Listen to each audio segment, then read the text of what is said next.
Is centre of mass same as the centre of gravity of body? How can a rigid body be balance? पहले समझिए क्या होता है। Suppose ये कोई बॉडी है, ये एक बॉडी है, ठीक है, और बहुत सारे पार्टिकल से बनी है। ये जो डॉट्स बना रहे हैं ये पार्टिकल्स हैं। मान लीजिए ये एक पॉइंट है जिसको बोलते हैं सेंटर ऑफ मास। तो मान लीजिए इस पार्टिकल की दूरी इससे r1 हो गई, इससे हो गई r2, इससे हो गई r3, इससे हो गई r4 and so on rn। तो सेंटर ऑफ मास क्या है? Centre of mass is that point about which mass moment, या लिख दें सम ऑफ, है ना, हाँ सम ऑफ, ये पढ़ाया था मैंने, मास moment of all particles is zero. यानी कि मान लो जिसका भी वन लगा है उसका मास भी m1 ले लेते हैं, m1r1 प्लस m2r2, वेक्टोरियल लिखते हैं इसको, and so on, everything should be zero. You can also write sigma m i r i equal to zero, i equal to 1 से n तक। और हमने इस कॉन्सेप्ट का कि sigma m i r i equal to zero perpendicular axis theorem, हाँ parallel axis theorem को prove करने में इस्तेमाल भी किया था। अब सेंटर ग्रेविटी सुनो। मान लीजिए एक बॉडी है ऐसी, बहुत सारे पार्टिकल से बनी है। इस पार्टिकल का मास क्या होगा? m1g। मास मतलब सॉरी मैं वेट की बात कर रहा हूँ। इस पार्टिकल का मास क्या होगा? m2g। इस पार्टिकल का मान लो mn-1 मतलब n-1th पार्टिकल, इसका होगा mng एंड सो ऑन। कोई एक पॉइंट होगा जिसको हम बोलेंगे सेंटर ऑफ ग्रेविटी। अब उसको डिफाइन कैसे करना देखो।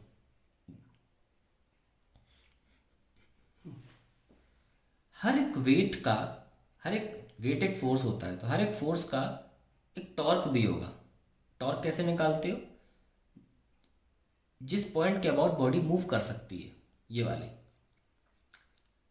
तो मान लीजिए ये हमने एक पॉइंट चुन लिया, बाद में सेंटर ऑफ ग्रेविटी डिफाइन हो जाएगा, वो अलग बात है। पर एक ऐसा पॉइंट जिसके अबाउट हर एक वेट का टॉर्क नेट होकर जीरो हो जाए। आइए इसको एक्सप्लेन करते हैं क्या कहना चाह रहा हूँ। ये लंबा पेज मांगेगा, मतलब खाली पेज मांगेगा और लंबा वक्त मांगेगा, क्योंकि मैं सेंटर ऑफ ग्रेविटी आपको डिफाइन नहीं किया है थ्योरी में, तो यूज़ नहीं है इतना। लेकिन अभी यूज़ है, अभी क्वेश्चन आया है। मान लीजिए ये एक छोटू सा मास है, छोटू सा, उसका हमने वेट लिख लिया m1g, इसका लिख लिया m2g, ठीक है, इसका लिख लिया m3g, ऐसे।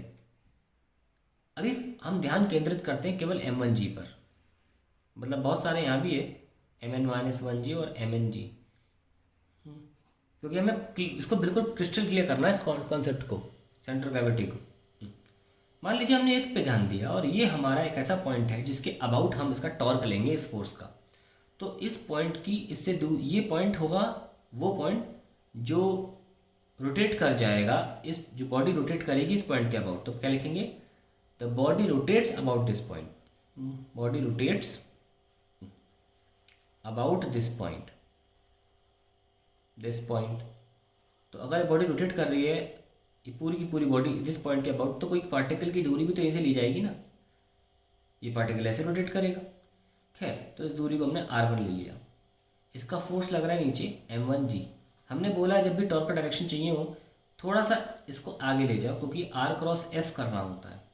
तो ये r क्रॉस f जो है r1 क्रॉस m1g, ऐसे जो लिख रहा हूँ मैं, ये है टॉर्क ऑफ फर्स्ट पार्टिकल, मैं ये बात करना चाह रहा हूँ, ठीक है।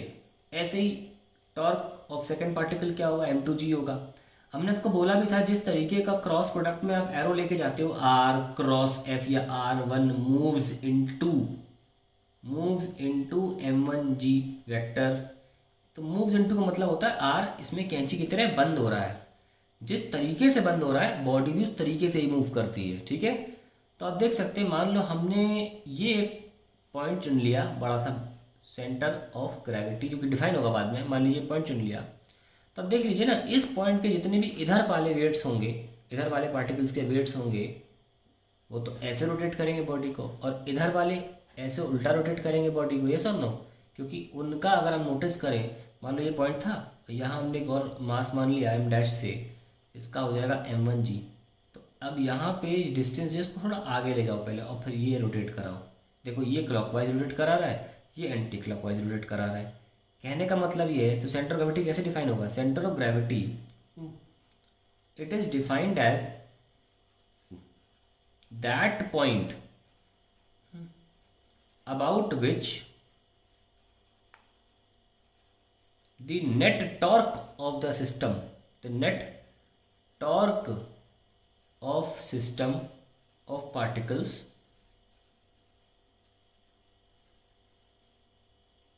is zero। बहुत अंतर है। क्वेश्चन क्या था? इस centre of gravity, centre of मास है सेंटर ऑफ ग्रेविटी? बिल्कुल भी नहीं, डिफरेंट है यार। लिख के कैसे देखेंगे? Torque 1 vector form, torque 2 vector form, and so on, torque n तक सब के सब जीरो आना चाहिए। ये एक्चुअली डेफिनेशन है हमारे सेंटर ऑफ ग्रेविटी की, कि ओवरऑल टॉर्क नेट जीरो आना चाहिए। तो अगर हम इसको खोलें, टॉर्क 1 को r1 cross with m1 g vector plus r2 cross with m2 g vector and so on, rn cross with mn g vector and zero, ये होना चाहिए ना। आप नोटिस करिए जी, तो सब हम लिख सकते हैं इसको सिग्मा के फॉर्म में एम आई आर आई जी, क्योंकि एम और आर तो अलग अलग सफिक्स ले रहे हैं, जी कॉमन है। आई इक्वल्स टू 1 से n तक, और जी हम बाहर ले लें तो एम आई आर आई 1 से n तक। तो काफ़ी करीबी मामला है, फॉर्मूले को देखते हुए मल्टीप्लाई बाय जी कर रहे हैं, लेकिन सेम नहीं है, ठीक है ना। तो यहाँ पे हम क्या बोल सकते हैं? सेंटर ऑफ ग्रेविटी, सॉरी हम यहाँ पे क्या समझा रहे हैं?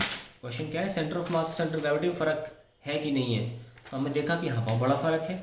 जहाँ centre of mass sum of mass moment के जीरो को डिफाइन से के रूप में डिफाइंड है, वहीं centre of gravity sum of the torque equal to zero, sum of the torque equal to zero, ये डिफाइन करता है, ठीक है। That is how centre of gravity is defined. मैंने यहाँ लिख भी दिया है, it is defined as that point about which the net torque of system of particles is zero. So that is a very important concept, and they are absolutely different from each other. How can rigid body be balanced? A rigid body can be balanced against पहला तो किसी भी दिशा में force, net force zero होना चाहिए। फिर उसके बाद नेट टॉर्क भी ज़ीरो हो ओवरऑल, ये बहुत ज़रूरी है। ये दो इक्वेशंस बहुत मायने रखती हैं एक इक्विलिब्रियम के लिए। सारे फोर्सेस ज़ीरो होने चाहिए, नेट फोर्सेस मिला के, सारे टॉर्क ज़ीरो होने चाहिए, नेट टॉर्क मिला के, ठीक है। So this is the question 21। ध्यान रखें डेरिवेशन का मैंने जो यहाँ किया हुआ है, ठीक है, कि मतलब डिफाइन कैसे, डेरिवेशन नहीं, कैसे डिफाइन किया हुआ है हमने किसको, क्या